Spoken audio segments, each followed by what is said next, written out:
dire que Midi Minuit Fantastique est une revue exclusivement de cinéma, bien sûr, ce serait réducteur. Parce que dans leur défense du fantastique, ça supposait bien sûr de dépasser le cadre du cinéma. Pour autant, le cinéma est au cœur de la revue, c'est d'abord une revue de cinéphiles, et ce qu'ils avaient à cœur de défendre, c'était bel et bien le cinéma fantastique. Mais ce qu'il faut bien comprendre, c'est que comme tout était à faire dans les années 60 à ce niveau-là, comme il n'existait aucune culture du genre fantastique en France, aucune histoire du genre fantastique en France, par exemple, hein, si on prend le best-seller de Sadoul, l'histoire du cinéma mondial des origines à nos jours, le cinéma fantastique, en gros, bah, ça tient en deux lignes. Il y a une ligne sur King Kong, et puis c'est à peu près tout, quoi. Voilà, quand on parle de Todd Browning, bah, on le cite exclusivement comme figurant chez Griffiths. Ouais. Freaks, on n'en parle pas, Dracula, on n'en parle pas. Voilà, tout ça est parfaitement oublié, ou voire inconnu. Donc du coup, tout est à écrire dans le domaine. Si on prend même, par exemple, les grands classiques de la littérature fantastique, Dracula, bah, c'est un texte qui est épuisé. Non seulement il est épuisé, mais la seule version qui a été éditée en France, c'est une version tronquée, c'est une adaptation de 150 pages environ sur les 500 que compte normalement le roman. Donc du coup, quand Midi Minuit Fantastique s'empare de cette question du cinéma fantastique, à la fois il défend une actualité brûlante, la Hammer, mais en même temps il faut revenir sur l'histoire du genre, donc à travers les bandes fantastiques, à travers King Kong, à travers Zaroff, ben voilà, on est amené à parler des années 20, des années 30, des années 40, voilà, de l'histoire du genre, mais ça va même plus loin, il faut redonner les racines littéraires du genre. C'est pour ça que dans le numéro 4-5, on va rééditer l'adaptation française, c'était la seule dont il disposait à l'époque, du Dracula de Bram Stoker. C'est pour ça que dans le numéro spécial Zaroff, le numéro 6, on a la nouvelle de Richard Connell. Donc du coup, il y a cette volonté de tisser des liens entre la littérature, le cinéma, mais également les arts graphiques, la peinture, d'où la présence de Félix Labisse dans le numéro 2, avec ces tableaux qui sont absolument délirants et sublimement beaux, où on fait des liens entre donc ces tableaux, La marque du vampire de Todd Browning ou The Shanghai Gesture de Joseph von Sternberg. Enfin, voilà, il y a vraiment une volonté d'exploser et les médias et le genre, parce que la définition du fantastique, elle n'est pas réductible à celle du genre, même si on défend le genre. Et donc c'est vraiment c'est une revue absolument foisonnante et une revue manifeste, encore une fois, de ce point de vue-là. Puis il me semble qu'il y a également chez eux un espèce de désir, de mélange d'art et de vie, une manière de vivre le cinéma, de vivre le fantastique, une forme de poésie de la vie qui me semble très présente dans cette revue. Je crois même qu'il y en a certains qui ont été peut-être un peu trop loin dans cette... Oui, alors ça, en fait là, on touche même, à travers Midi Minuit Fantastique, on touche à tous ces grands objets mythiques des années 60, c'est qu'à un moment donné, la légende et la réalité s'entremêlent. Si on prend Midi Minuit Fantastique aujourd'hui, qu'on relit les textes, qu'on feuillette les cahiers photos qui prêtent à rêver les films, d'ailleurs, c'est vraiment ça, hein, les cahiers photos de MMF, et ben on a le sentiment finalement de lire le récit d'aventure cinéphile au diapason de celle vue à l'écran. C'est-à-dire que, par exemple, les virées en Belgique à l'assaut de pépites censurées en France, Bloodfeast d'Herschel Gordon Lewis, par exemple, qu'on ne peut pas voir en France, ça, quelque part, ça vaut bien les affronts de Dracula, de Frankenstein, Pippington, contre l'ordre moral. Et d'ailleurs, si on s'attache aux personnalités des différents midi-minuistes, c'est encore plus évident. Si on prend par exemple Jean-Claude Romer, c'est quelqu'un qui a fini par devenir cet homme libre à la Fahrenheit 451 qui aurait englobé toute la cinématographie du monde.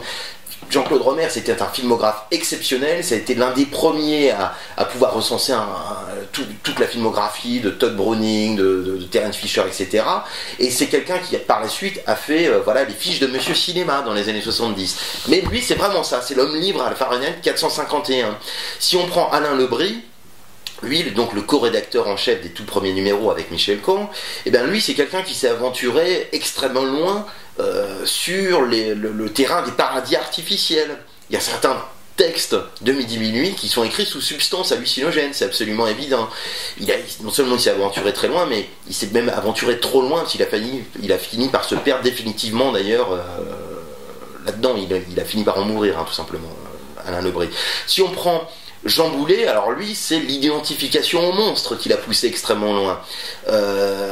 Son parcours, lui, est absolument sidérant. Dans les années 30, c'est quelqu'un qui est visiblement l'un des rares à avoir vu tous les films Universal qui sont passés en France, à être littéralement traumatisé par Bela Lugosi, par Boris Karloff. C'est devenu dans les années 40 le chantre exclusif de cet âge d'or dans le Saint-Germain-des-Prés existentialiste, auprès de Boris Vian, d'Édith Piaf, de Cocteau. Voilà, ce sont des gens qu'il a énormément fréquentés à l'époque. Il a fini par inventer des choses tout à fait délirantes sur ces films-là, parce que par exemple, à chaque fois qu'il racontait le Masque d'Or de Charles Brabin, il allait jusqu'à inventer des séquences totalement sorties de son imaginaire, et d'article en article, il finissait littéralement par inventer des séquences tout droit sorties de son imagination. Par exemple, une séquence d'orgie sadomasochiste avec de jeunes éphèbes livrés à des crocodiles et des caïmans, voilà, des trucs totalement délirants comme ça, qui évidemment n'étaient absolument pas dans le film, mais c'est tout à fait invérifiable parce que le film était invisible dans ces années-là en France. Donc voilà. Donc lui, c'est l'identification au monstre, et il a poussé la chose tellement loin qu'un beau jour, dans les années 60, il finit par se faire refaire le visage, une première fois pour ressembler à ses dessins, une deuxième fois pour ressembler à Jack Palance, et une troisième fois pour ressembler finalement à une espèce d'hybride complètement délirant d'Andy Warhol et de Brian Jones, voilà, en espèce de blond peroxydé, digne des expériences les plus folles du docteur Moreau, voilà, un personnage qui le passionnait tout particulièrement. Et Michel Caen, lui, je dirais que c'est un petit peu le héros noir de toute cette histoire. C'est celui qui a poussé le plus loin la quête surréaliste de l'amour fou.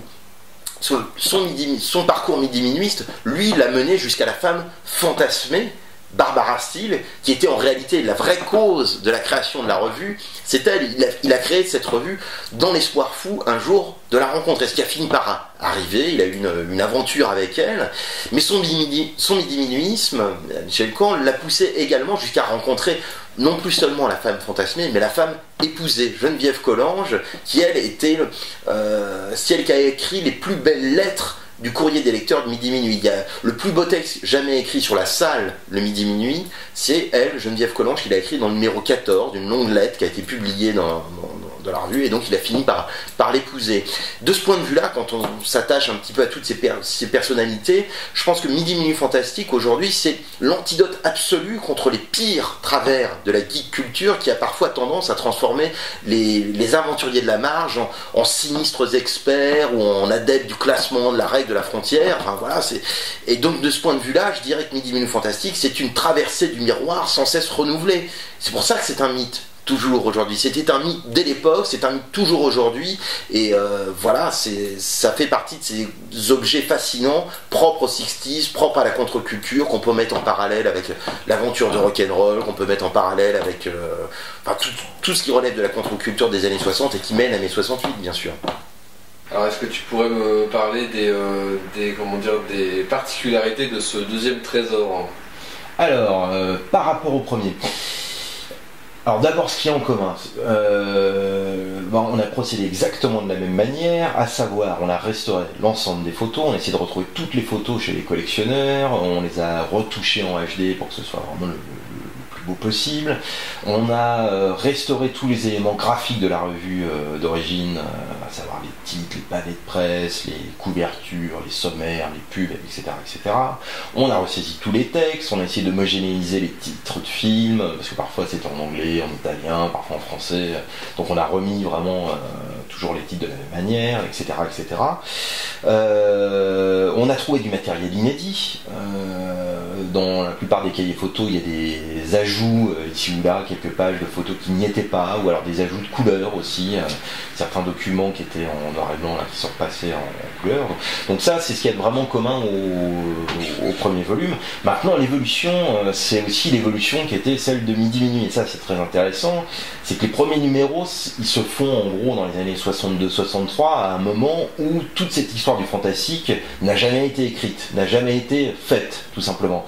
Donc il fallait donner les bases d'une culture fantastique. Donc on faisait des spéciales Dracula, spéciales Zaros, spéciales King Kong, etc., etc. Il y avait une dimension à la fois... On ancrait le fantastique dans la période contemporaine, mais en même temps il y avait une volonté d'avoir un regard rétrospectif sur tout le genre, donner à voir son histoire. À partir des numéros suivants, c'est-à-dire ceux qui sont dans le volume 2, les numéros 7 au numéro 10-11, qui est un numéro double, ben là on est de plein pied dans l'actualité du fantastique. Le numéro 7 il s'intitule Actualité du fantastique, voilà, on ne peut pas être plus explicite, et donc là on a les grands entretiens fleuves tels que la cinéphilie à l'époque pouvait en produire, comme dans le cahier du cinéma positif. On a des entretiens fleuves avec Ricardo Freda, avec Terence Fisher, qui est interviewé 2 fois, une fois par Bertrand Tavernier, une autre fois par Michel Camp. On a un entretien avec Don Sharp, le réalisateur du Baiser du Vampire, qui est interviewé par Yves Boisset. On a un entretien fleuve avec Roger Corman, avec Pierre Cast aussi, qui est tout à fait passionnant, Pierre Cast, parce que là on a vraiment une espèce d'état des lieux des difficultés que pouvait rencontrer un réalisateur à l'époque en France, qui voulait absolument faire de la science-fiction, et qui dans un pays plutôt rétif au genre, bah voilà, avait toutes les difficultés du monde pour imposer son cinéma. Donc voilà, on a tous ces entretiens fleuves, on a de nombreuses critiques de films, tous les films qui sortaient à l'époque sur l'écran du midi minuit, entre autres. Voilà, on a des revues de festivals, festival de Saint-Sébastien, de Trieste, etc. Les premiers festivals consacrés au fantastique.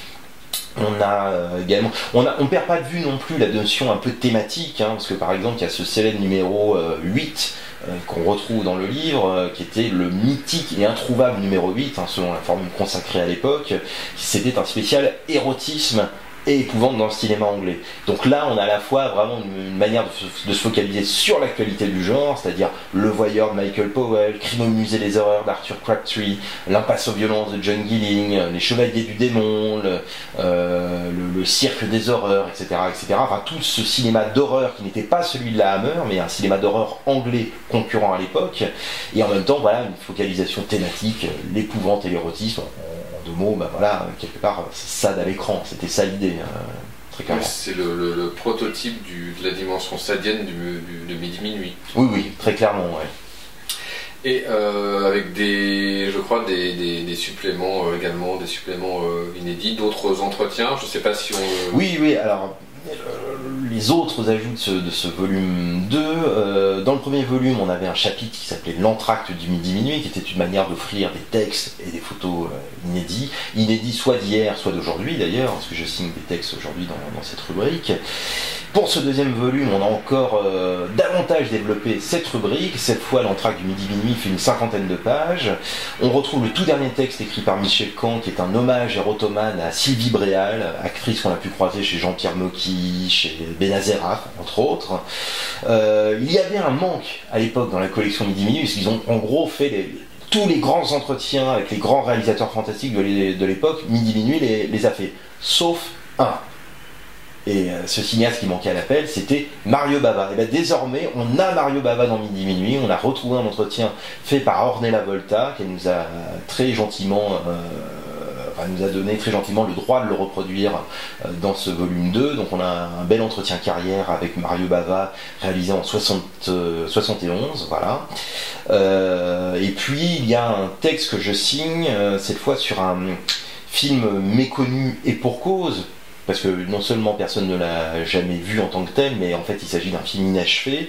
C'était le Dracula en ombre chinoise, réalisé par Jean Boulet. Jean Boulet est donc le cofondateur de Midi Minuit, avec Michel Camp, Jean-Claude Romer et Alain Lebris. Cofondateur, on peut dire parrain de la revue, parce que c'est le premier fantasticophile français. C'est l'homme qui a inventé la contre-culture en France. Il était à l'avant-garde d'à peu près tout, voilà, c'est-à-dire la culture bande dessinée, l'homo-érotisme, le fantastique, le rock'n'roll, tout ça en France on le doit à Jean Boulet. Et donc, après sa rupture avec Midi Minuit en 62-63, il s'est lancé dans un projet complètement fou, halluciné, d'un film en ombre chinoise, une adaptation du roman de Bram Stoker. Et il se trouve que sur le tournage de ce film, il a fait travailler un jeune dessinateur promis un bel avenir, c'était Philippe Drouillet, qui avait à peine 17 ans. Et le récit de la production de ce film, c'est c'est quelque chose d'hallucinant parce que c'est en gros l'histoire d'un cinéaste vampirisé par son sujet, qui vampirise son disciple et qui quelque part fait éclore l'artiste qui sommeillait chez ce disciple. C'est vraiment la genèse artistique de Drouillet. Et j'ai eu l'occasion de voir un certain nombre de rushs de ce film avec Philippe Drouillet, et c'est absolument sublime, c'est quelque chose qui mérite d'être découvert. Et donc voilà, c'est un article d'une 30aine de pages qui raconte la virée en Angleterre de Jean Boulet, la manière dont il a voulu s'emparer des cendres de Bram Stoker dans le cimetière où reposent ses restes.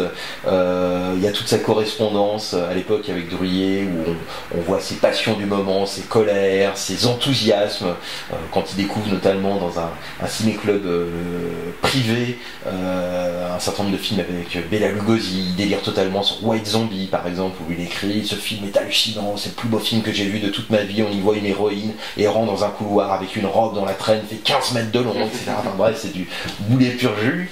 Et on a le récit de cette production qui avait lieu dans sa cave rue Bobillot, qui a viré à l'orgie permanente. Tout le monde un petit peu, enfin tous les amateurs fantastiques de l'époque ont plus ou moins travaillé sur ce film. Quand on se retrouvait chez Jean Boulet, on se retrouvait muni d'une paire de ciseaux et d'un stick de colle pour mettre en place voilà, ce théâtre d'ombre chinoise filmé. Et puis un beau jour, il y avait aussi toutes les conquêtes de Boulet qui pouvaient passer par là. Ça virait vraiment n'importe quoi. Voilà, Kenneth Sanger a fait partie un petit peu de cette faune-là, il fréquentait Boulet aussi à l'époque. C'était, quelque part, cette production, c'était presque une sorte d'invocation satanique à Dracula. C'est une manière de vouloir l'incarner, et en quelque sorte, Boulet a réussi son coup parce qu'il est passé de l'autre côté du miroir, il a fini par s'identifier totalement à son personnage. Voilà. Finalement, c'est une attitude très romantique, ça. On retrouve ce que faisait Gauthier au moment de la bataille d'Hernani, à boire dans des crânes, et je trouve qu'il y a un équivalent très 20e siècle du romantisme. Ah oui, c'est une attitude totalement romantique, masochiste aussi par certains côtés, parce que il était hautement improbable que ce film puisse aller à son terme. Il n'y avait pas de système de production, c'était le seul moteur, c'était le délire de l'artiste, c'était clairement ça, quoi. Donc du coup, oui voilà, c'était un projet presque voué à l'échec, et en même temps, dans son inachèvement, il y a quelque chose d'absolument sublime qui aujourd'hui donne envie d'achever le film. Voilà, en tout cas, on l'a discuté avec Philippe Drouillet, pour lui c'était une redécouverte, et ça, quelque part, ça revoir les images de ce film, ça ranimait sa flamme, une espèce de flamme originelle, quoi. Il y avait quelque chose de cet ordre-là, 50 ans après. On a des chances d'en voir des morceaux un jour? Oui, je pense. Toi, dans le coup, finalement, avec ces textes intégrés au tome de Midi Minuit, est-ce que ça te donne pas quelque part l'impression d'avoir réalisé le fantasme d'avoir écrit dans Midi Minuit? Oui, très concrètement. D'ailleurs, au final c'est ça, quoi. Oui, Midi Minuit aujourd'hui. Oui, en fait c'est vrai que ce chapitre central, c'est une manière de faire aujourd'hui des numéros inédits de Midi Minuit. L'idée fait son chemin d'ailleurs de cette manière-là. Parlons de la couverture. Pourquoi ce choix d'une photo du Freda, le spectre du Dr Hitchcock, qui n'est pas forcément un de ses films les plus connus? Alors d'abord pour la photo elle-même, qu'on trouvait en soi très belle, ça c'est la première chose. Ensuite, c'était pas forcément le spectre du professeur Hitchcock qu'on voulait en tant que tel, c'était pour répondre au premier volume où on avait un film emblématique de la Hammer, donc l'épouvante anglaise. On voulait un film italien cette fois, voilà. On voulait de l'épouvante latine, donc il fallait aller pour ça vers Bava, vers Freda, vers Margheretti, et en même temps on voulait quelque chose de tout à fait iconique, donc Barbara Steele qui préface le livre, donc ça faisait sens aussi pour cette raison-là. Et je trouvais que c'était bien également d'inverser la proposition du volume 1. Pour le volume 1, on avait ce monstre qui étranglait une femme dont on ne savait si elle était en train de jouir ou de mourir. Ce coup-ci, la femme n'est pas victime, c'est elle qui tient le rasoir, et voilà, on inversait le rapport de domination, et je trouve ça plutôt sympathique de ce point de vue-là. Puis après, il y a aussi des raisons plus obscures, plus cachées, mais que je ne saurais révéler ici. Voilà. Et Barbara Steele alors, Barbara Steele qui préface donc ce deuxième tome, la rencontre avec Barbara Steele. Alors oui, ça Barbara Steele, sacrée aventure aussi. C'est vraiment l'aventure de la confection de ce volume 2. Très rapidement, quand on s'est lancé avec Michel Camp dans le projet d'intégral, il y avait chez lui, je pense, la raison pour laquelle il m'a dit oui, c'est que je lui ai fait miroiter le fait qu'on pourrait peut-être retrouver la trace de Barbara Steele. Voilà, ça c'était. Et je crois qu'il y avait chez lui la volonté de renouer le fil d'un dialogue interrompu au détour du début des années 70, parce qu'ils se sont beaucoup fréquentés. À cette époque-là, dans les années 60, voilà, il y a eu une histoire d'amour par l'entremise de Midi Minuit. Et donc voilà, un beau jour, j'ai retrouvé la trace de Barbara Steele, je les ai remis en relation, c'était au moment de la sortie du volume 1, je dirais, à peu près. Michel n'avait pas internet, il n'avait pas de boîte mail, mais j'ai écrit un mail à Barbara Steele que j'ai signé Michel Camp, en me disant, peux-tu m'appeler, le numéro de téléphone. Le soir même, Barbara Steele appelait Michel Camp. Donc voilà, il y avait quand même quelque chose d'assez extraordinaire dans cette histoire. Et puis les mois ont passé, j'ai fini par proposer à Barbara Steele d'écrire la préface du volume 2, après lui avoir envoyé le volume 1. Elle était assez emballée par la collection. Elle nous a écrit cette très belle préface où non seulement elle nous fait part un peu de ses souvenirs de Freda, de Bava, enfin tous ses tournages en Italie, et en même temps elle a un vrai point de vue sur le genre, ce qui n'est pas toujours le cas d'ailleurs chez les grandes icônes, chez les grands acteurs du genre, ils n'ont pas nécessairement toujours un regard si intéressant que ça sur les films qu'ils ont tournés. Elle, si, elle a vraiment des choses à dire, c'est tout à fait passionnant. Et puis donc les mois ont passé, et au mois de juillet dernier, donc Michel était déjà parti là depuis 6 mois. Au mois de juillet dernier, j'ai reçu un coup de téléphone un soir, une voix féminine en anglais. Hello, Barbara Steele speaking. I just arrived from LA. Waouh, Barbara Steele m'appelle. Ça a été très étrange parce que j'ai reconnu sa voix. J'ai senti que c'était elle au moment de décrocher. Donc c'était très très très perturbant. Et finalement, on s'est vu le lendemain dans un café. On a passé 2 heures ensemble. Moi, j'ai fébrilement préparé une sorte d'interview. Je me suis dit, bah voilà, ce sera peut-être l'occasion d'une interview informelle, mais rien ne se passe jamais comme on le prévoit. Finalement, c'est elle qui m'a bombardé de questions pendant 2 heures. Donc je me suis retrouvé à répondre à toutes ces questions sur la renaissance de Midi Minuit, qu'est-ce qu'était devenu Michel, etc. etc. Et finalement, tout ça, j'en ai fait la matière d'un autre texte pour le volume 2, qui est un hommage à Michel Camp, où finalement, c'est un dialogue entre Barbara Steele et moi, où on évoque la mémoire de Michel. Mais rencontre fabuleuse, c'est vraiment quelqu'un de passionnant, qui m'a révélé des choses que j'ignorais totalement. Par exemple, je ne savais pas qu'elle avait tourné pendant 1 mois dans le Casanova de Fellini. Je me suis dit, mais comment ça se fait, mais qu'on ne le voit pas? Et là, elle me dit, en cours de tournage, les négatifs ont été volés à Cinecittà, il y a eu une crise dans la production, énorme problème financier, il a fallu réécrire le script en cours de route. Son personnage a été sucré du script, et donc on n'a pas Barbara Steele au final, donc Casanova de Fellini, quel dommage. Bon voilà, c'est toutes sortes d'anecdotes comme ça. Je pose une question aussi qui m'intriguait depuis des années. Pourquoi est-ce qu'on ne la voit pas chez Tim Burton faire des apparitions au même titre que Christopher Lee ou Vincent Price? Et là, elle me répond avec son regard, il faut soutenir le regard de Barbara Steele. Pendant 2 heures, j'étais pas sur le regard du masque du démon, c'est quand même ça. Et là, elle me répond froidement, parce que ses derniers films sont très mauvais. Je regrette d'avoir posé la question, et je me souviens que c'est quand même cette actrice qui en 59, alors qu'elle n'est pas encore connue, qu'elle n'a pas encore tourné avec Bava, a quand même envoyé paître Elvis Presley et Donald Siegel sur le tournage des Rôdeurs de la Plaine. Et je me dis oui, c'est une femme de caractère. Voilà. Et donc une position sur Del Toro par exemple? Ah, je crois qu'elle a des projets avec Del Toro. Justement. Oui. Petite anecdote sur Del Toro. Alors, petite anecdote sur Del Toro qui m'a fait grand plaisir quand Guy Astig, qui dirige les éditions Rouge Profond, m'a raconté ça. Il a eu l'occasion d'aller sur le tournage du dernier Del Toro qui sort mercredi prochain, si je ne dis pas de bêtises. Demain, voilà. Il a été invité donc sur le tournage, et c'est sur le tournage de ce film qu'il a offert le volume 1 de Midi Minuit.